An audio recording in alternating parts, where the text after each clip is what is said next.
3 seconds. Start.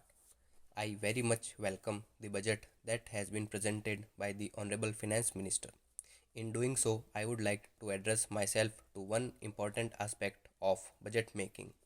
The budget goes a thousand ways to the root of the prosperity of individuals, to the relation between classes, and to the strength of the government themselves.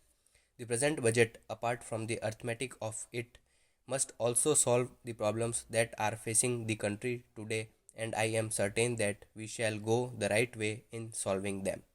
The Congress governments are in charge of the country. We have got a name, an ideal, and a program, and we have to reach the ideal. The Congress had stood all these years for the creation of a cooperative commonwealth which was called Ram Rajya by the father of the nation. Now, in this budget, if we can find anything that will go towards that ideal, we shall be very much satisfied.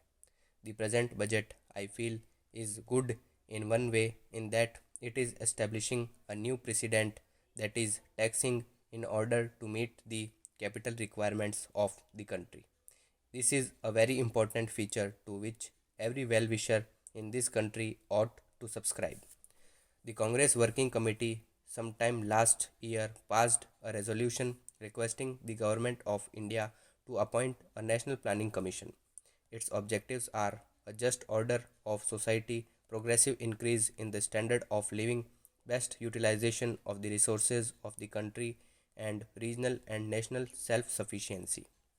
The government and the country were good enough to respond, and today we have a National Planning Commission which is striving hard to give us a short term plan and a long term plan.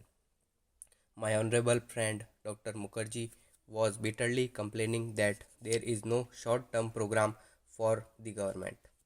Anybody who has seen the budgets of the state governments as well as that of the central government will find that they are not devoid of such plans.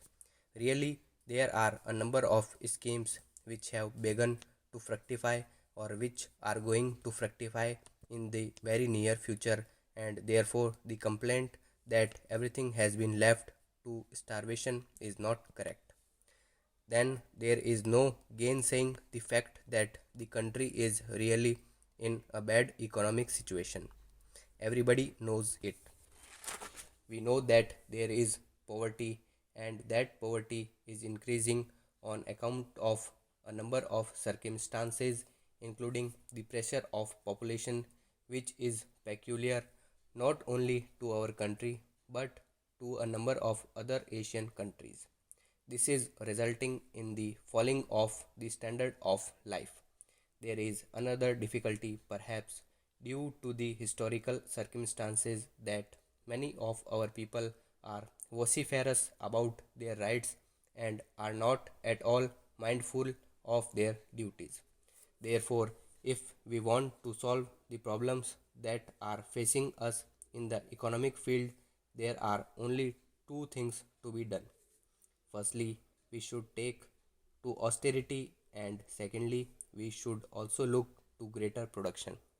About this question of austerity, on behalf of the government, the Congress Working Committee and the All India Congress Committee have appealed to the country more than once.